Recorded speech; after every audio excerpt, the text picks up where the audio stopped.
Well, what is up? So today is a very different video. So currently I'm not actually able to go to the gym because if you haven't seen my last video, I'll link it in the description, but I have dislocated my ankle, so I'm in like my recovery journey. So what I'm trying to do now is make the most of this time and put out loads of great videos for you lot to watch, and also put a big emphasis into my nutrition.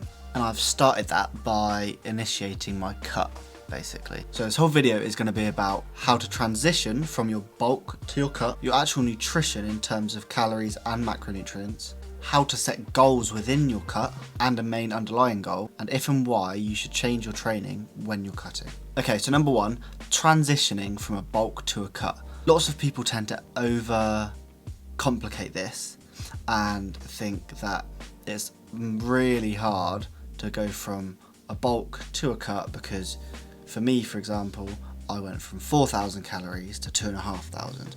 So that's a significant drop, and I did it overnight. So one day I was on 4,000, the next day I was on 2,500. But it's really not that hard. And the way I would work it out if I was you is to go on caloриecalculator.net and work out your maintenance calories. But I don't want you to do that for the weight you are now. I want you to do that for the weight you want to be. If you're not really aiming for a weight, put a rough estimate of what you think you will be at the end of your cut. It's no biggie. If it's not 100% accurate, doesn't really matter, because you can fine tune these things as you go along. So now you've got your maintenance calories. That'll be the amount of calories you want to start eating immediately. And listen, yes, you will be hungry.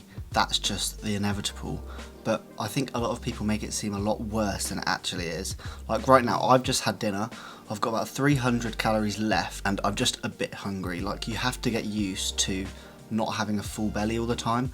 And to be honest, you get used to it and it actually feels quite good, because you don't feel like you're weighed down, you don't feel really bloated.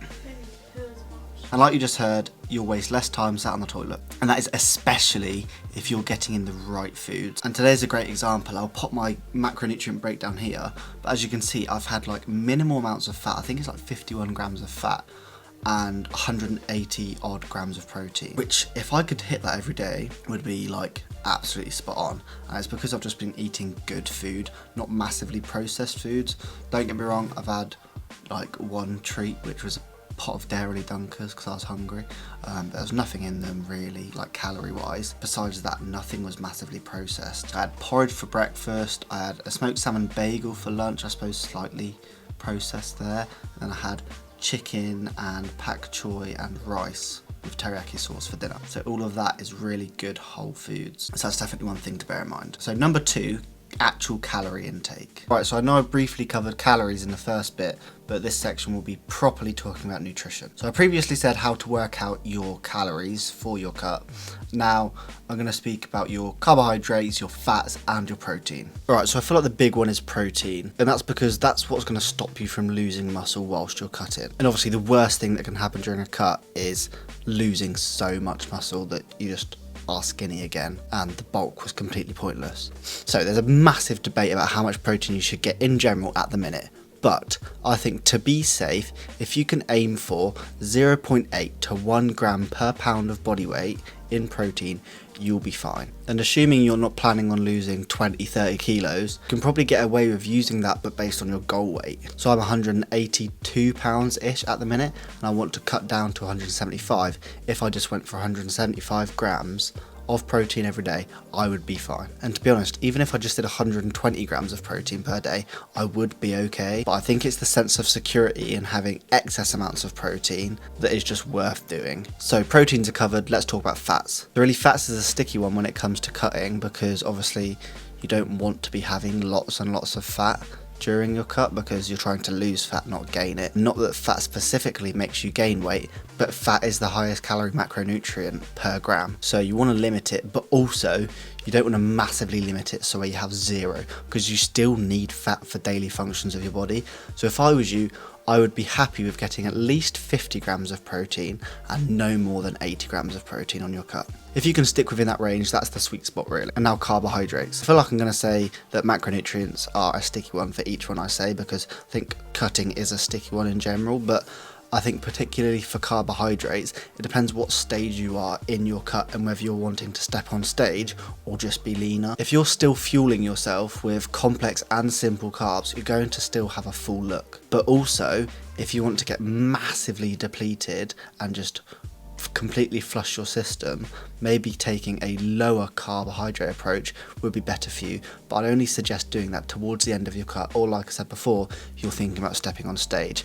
But even at that point, you would do a refeed after depleting yourself so you get a full look, because no one wants to look flat even if they're lean. So if I was you, I'd aim for 40 to 50% of your calories coming from carbohydrates. It's really easy to work that out. Just take the amount of calories you're having every day, cut it in half, then divide it by 4. That'll be the amount of grams of carbohydrates you're expected to have. But really, that recommendation's really easy to hit anyway, and most people don't fluctuate much around that number, because unless you have a really bad diet, you will be getting around 50% of your calories in carbs. Right, macronutrients done. Let's talk about number 3, goal setting. So this will semi-cross over with all of the topics I'm going to speak about in this video, but I think one of the key things is when you're cutting, I don't think you should set your goals to be a certain weight, because if you don't listen to the other principles I spoke about, you could reach that goal weight but still have similar amounts of body fat and have just lost loads of muscle. So I think the only way you can rely on the scale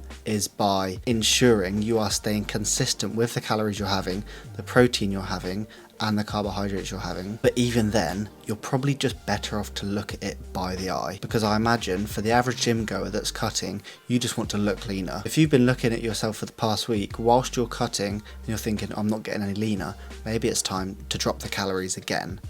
But if you're still getting lean, if you get to a point where you're like, oh yeah, this is great, perfect leanness, I'm going to stop cutting now, work out my maintenance again, that's better than hitting a number, because you still might not be at the leanness you want to be if you hit a number you had in your head. So overall, I would say a goal for you should be a certain amount of leanness, or if you want to take a body figure like your waist circumference or bicep circumference, just an area where you particularly want to lose fat, I would consistently measure that area. When I say consistently, maybe once a week, and see if that number's going down. And you'd apply the same principle to if the scales don't drop. So if the circumference on your waist isn't going down, maybe you should drop the calories. If it is still going down, keep it where you're at, because you don't want to overdo it and just have 0 calories and lose everything you've worked so hard to get. Right, and the final topic, number 4, training. So if you are a natural athlete, chances are you won't be able to put on muscle whilst losing fat, or just losing weight overall by being in a calorie deficit. So your goal when you're training during a cut shouldn't particularly be to put more muscle on. It should more be a time to focus on your training in itself, because as you cut, you get to see more definition and you get to see what muscle groups are less developed. So it might even be a great opportunity to get a head start in training that muscle and slightly adapting your training program based on muscle groups that are lacking. Also, it will take you longer to recover than normal, or especially than when you're on a bulk, because you've got a reduced amount of calories going into your body. So overall, I would say train as you normally do, but don't go absolutely nuts. Your other soft tissue that doesn't include muscles and fat, like your ligaments, tendons, and your joints themselves, do take a lot longer to recover than your muscles. So it's important to bear that in mind, especially when you're in calorie deficit, because if you really injure yourself, you will end up taking time out of going to the gym, which means you're reducing the amount of effort you can put into your training, which ultimately means you're reducing the amount of muscle that you will be able to keep during your cut. So definitely bear that in mind. So I hope you lot like this different style of video. I might try and do more types of videos like this if you lot enjoy it,